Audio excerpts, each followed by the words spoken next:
chicken leg piece.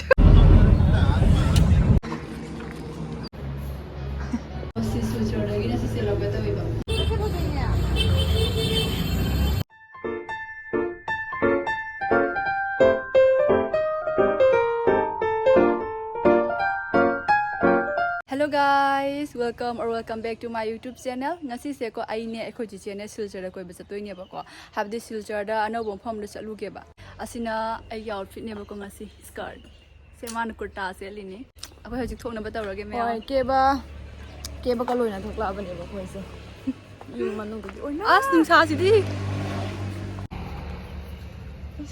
chicken leg piece.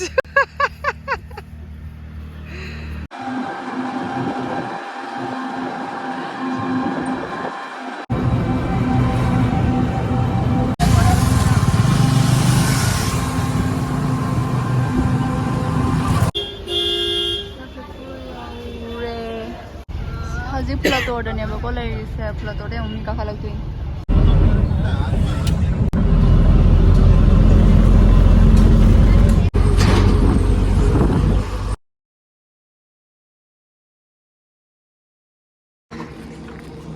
What say you over ba ko Brotherhood.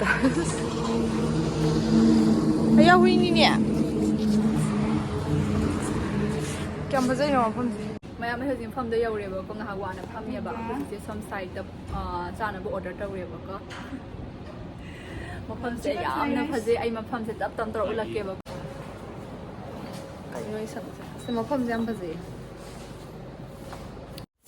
mayam akhoi hojik lai se Udharbond gi Brotherhood tani ba ko aduga rangi khari da su Brotherhood amadi lai adu gi Brotherhood today amubo chatri ba akhoi che di myam lak chale hai akhoi che di adu da chalura bani na asigi Brotherhood to ina chalura se na asida oina lae ba ko adu id chatri bani na amadu soidana next jatkani ba ko sigi mafam se yamna ingna fazai highway da leirabani yamna inge town da leiradi yam langi ba aduga moigi food items sing si su pura 10 on 10 ne mayam soidana try to biwa ba ko mayam chana border tawre ba ko adu chana border se loina suna lakri akute se lai Sina chicken dry fry momo. Ai ko momo se jing game tai. Yung ni mo yung momo da parfum yaw do ma yawn. Wow, looks tasty. sisi ne ba ko ye order tawi da How bro? oh ye ayo ne hade ye taste tawre ba ka tum taste tawre to khangre de gi man ma jaw cream mo Acha. Sina aigi di sina aigi favorite ni blue lagoon mojito. Sina kari sidi strawberry do maina pera kai hai. Amado angangi vitamin do maina taste to ngani ne sidia. sisi ne ko chocolate actually be cream jaw do man Hoi ni. sidi vitamin na dai Angangi do ko. Sting lagi. Si try to do.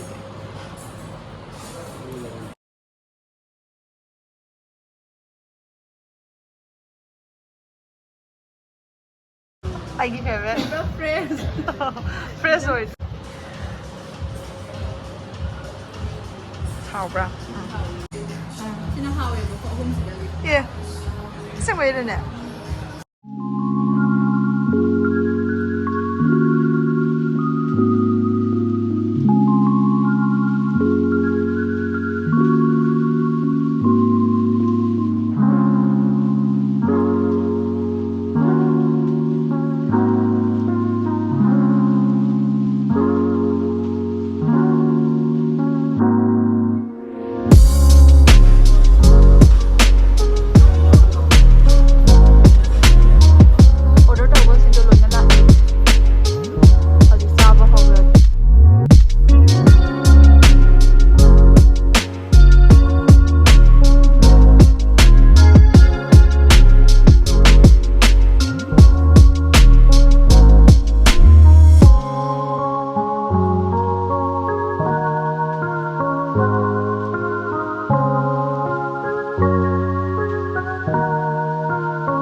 하고 무슨 해?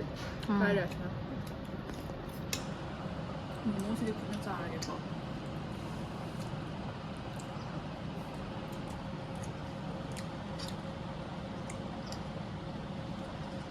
Hao rồi. Chứ mà mỗi trận đi lẻ được. Ồ. Cái gì bấm gần. Mình tăng cho là kìa.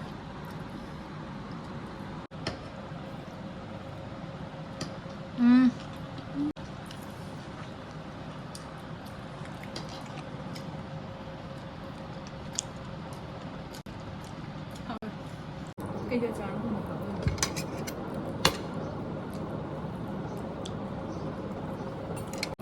Mỗi trận này lâm tập được nè. Lâu.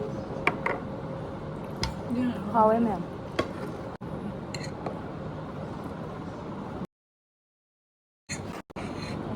Iya. हाँ ten on ten. और कुछ चाहिए आपको बता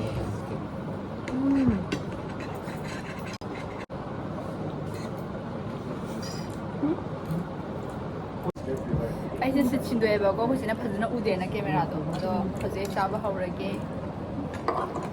하왜 하왜. 아주 좋아.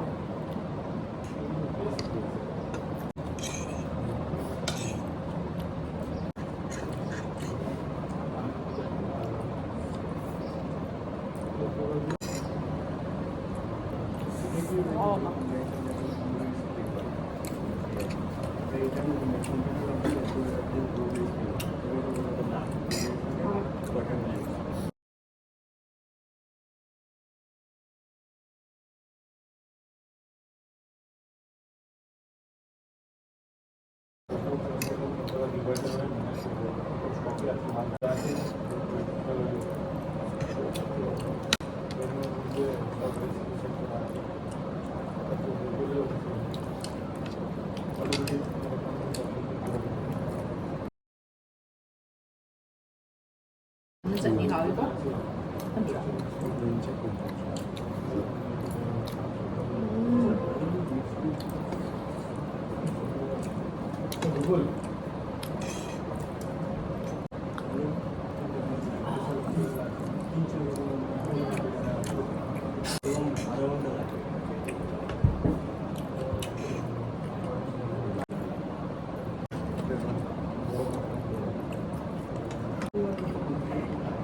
하오라. 하오이다. 하오이. 통발이 다 그냥 대봐. 신나게 세상 갑자기 봐. 남겨시 하려고 지니. 이거 갑자기 하고. 사이즈 너무. 아 이제 짜먹으면 또 이나 되냐. 아슬레. 저 mẹ mới hồi sao bên lùi đi. Hai luôn nè. Ba là thật có lùi cho anh luôn là cái nhé. Thế anh hồi sao bên lùi rồi bảo cô em là bên này mà phẩm giúp phần giờ bên này cái tăng photo cáp khi bảo 그거 photo cáp bên lùi rồi cái procedure 뭔가 하자 khi bảo có have the procedure point đó. That's up to ini.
Aku lagi studio ya ure, tu ale tu studio ure ba. Lai apa sih? Udah lagi thorang siapa? Oh ya ni. Aje studio lag bawa ketinggi studio jangan berapa yang tahu dori. Waging इसका palm मैं जा सकती हूँ अंदर हाँ अच्छा ठीक है कहाँ रहूँ करो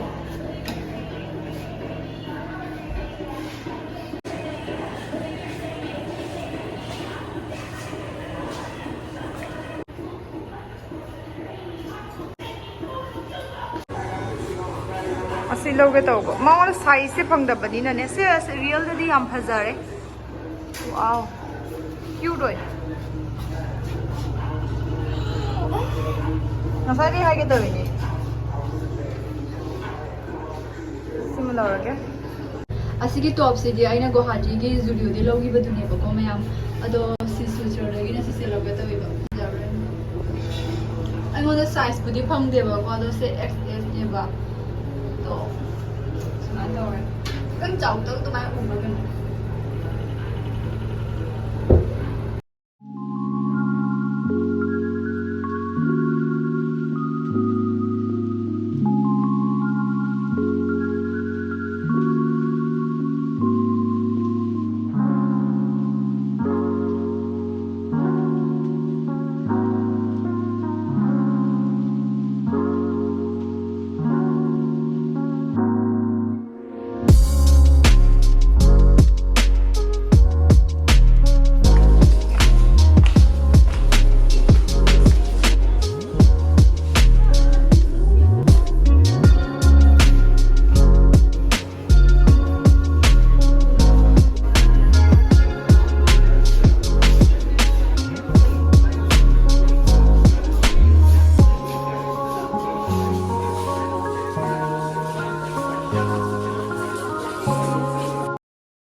ꯀꯅꯥꯔ ꯐꯣꯟ ꯂꯥꯛꯄꯗꯤ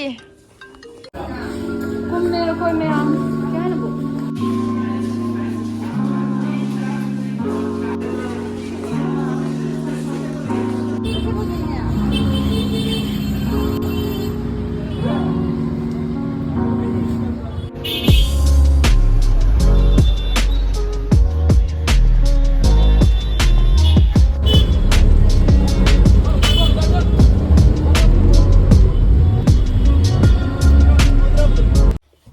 ꯃꯌꯥꯝ ꯑꯌꯨꯝ ꯌꯧꯔꯦꯕꯀꯣ ꯋꯥꯕꯅꯁꯨ ꯂꯣꯏꯔꯦ ꯃꯌꯥꯝꯁꯨ ꯀꯣꯏꯔꯛꯑꯦ ꯑꯗꯣ ꯚꯤꯗꯤꯑꯣꯁꯦ ꯃꯇꯥꯡ ꯑꯁꯤꯗ ꯂꯣꯏꯁꯤꯟꯖꯔꯒꯦ ꯚꯤꯗꯤꯑꯣꯁꯦ ꯅꯨꯡꯉꯥꯏꯕꯤꯔꯒꯗꯤ ꯂꯥꯏꯛ ꯁꯦꯌꯔ ꯁꯕꯁꯀ꯭ꯔꯥꯏꯕ ꯇꯧꯕ ꯀꯥꯎꯕꯤꯔꯝꯒꯅꯣ ꯑꯗꯣ ꯃꯌꯥꯝꯁꯨ ꯅꯥꯗ ꯌꯦꯛꯇꯅ ꯃꯄꯨꯅ ꯆꯥꯟꯕꯤꯗꯨꯅ ꯂꯩꯕ ꯑꯣꯏꯌꯣꯕꯀꯣ ꯑꯗꯣ ꯉꯁꯤꯒꯤꯗꯤ ꯕꯥꯏ ꯕꯥꯏ